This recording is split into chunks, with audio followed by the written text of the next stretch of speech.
You, who can be you with matter and nothing with everything, and can adapt to the harmony of this everything. Long for the moment when you will be of that harmony.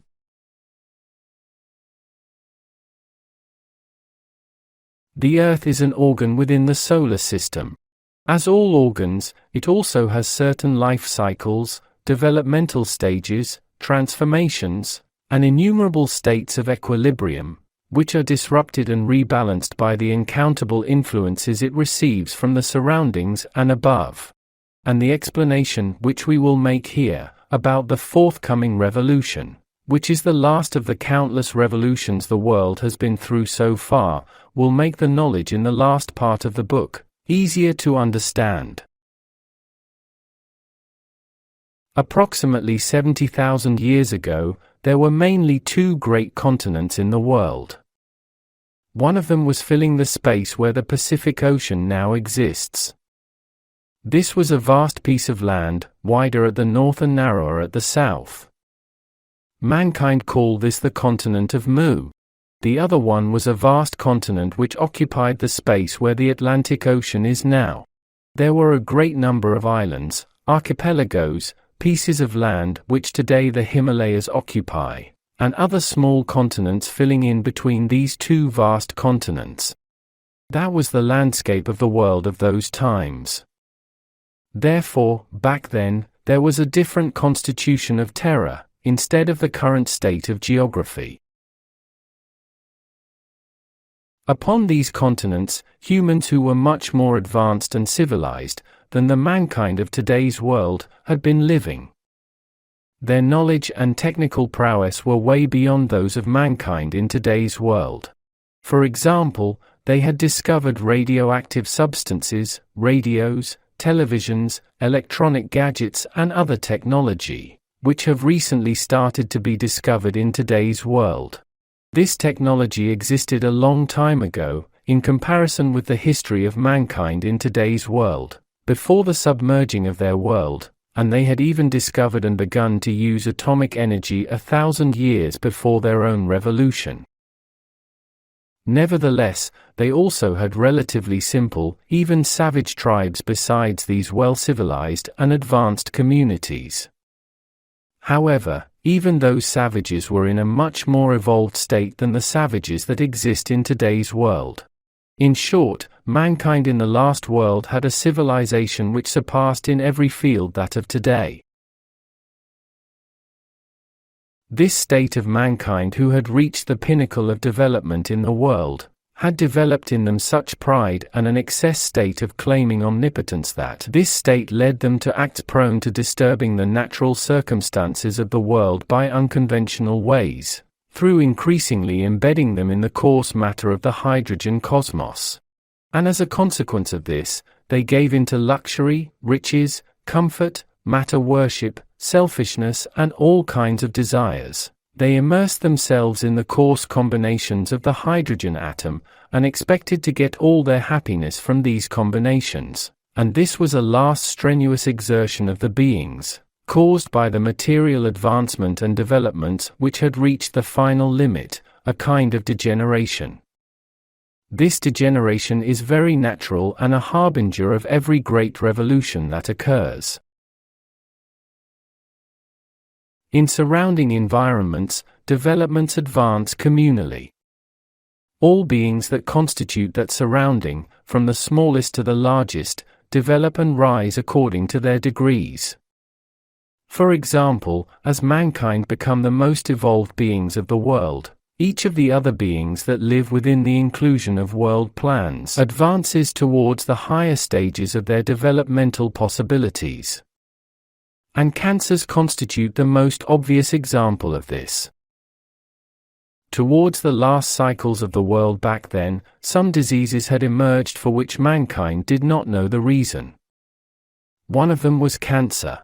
The increase of cases of cancer among mankind is the degeneration observed in the cells, depending on the reason we have just mentioned.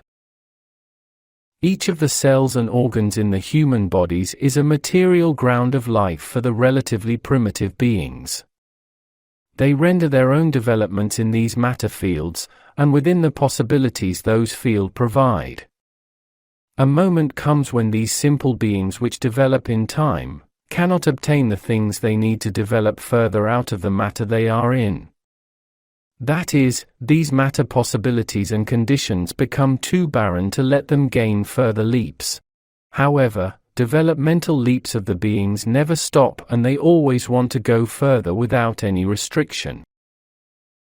Whereas this state is seen as normal progress in the milieux which have abundant possibilities, in the matter milieux where such possibilities become barren, and insufficient fields are left for the wider and further leaps, it causes some acts and behaviors of the beings which are observed as abnormal, unusual, and degenerated, accompanied with their strenuous efforts, uneasiness, confusion, and bewilderment.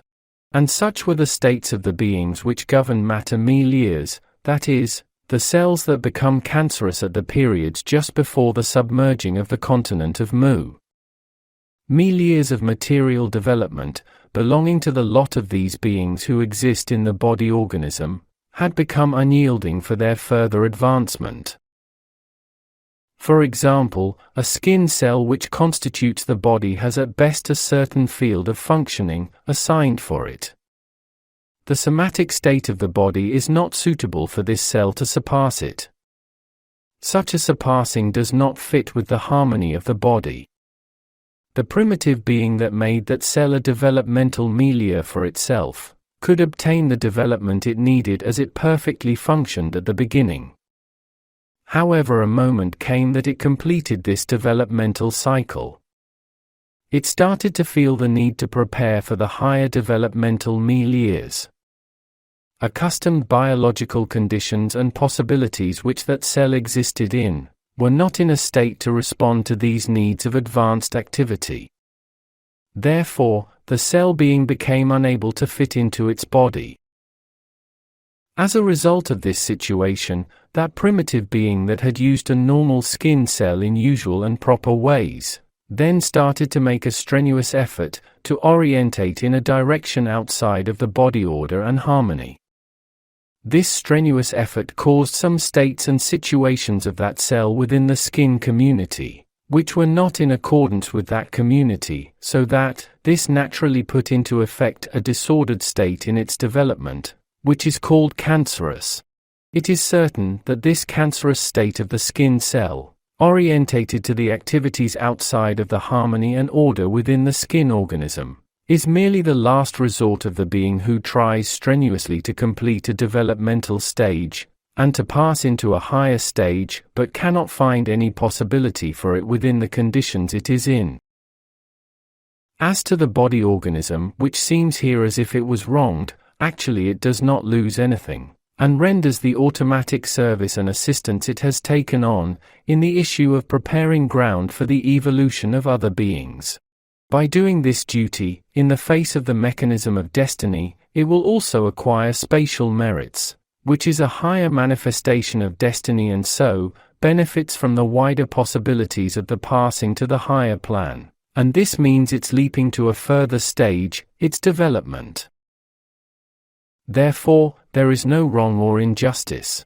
We have previously said that each individual of a 100-person communal plan obtains his own evolution by working for those 100 persons. Everybody, from the smallest to the largest, always gains leaps forward and rises by depending on another, exchanging with each other. In none of these acts directed to this ascension is there injustice, punishment, reward, malice, disaster for any being. Everything is the result of the acquired merits by the measurement of the mechanism of destiny and of the efforts spent on this path.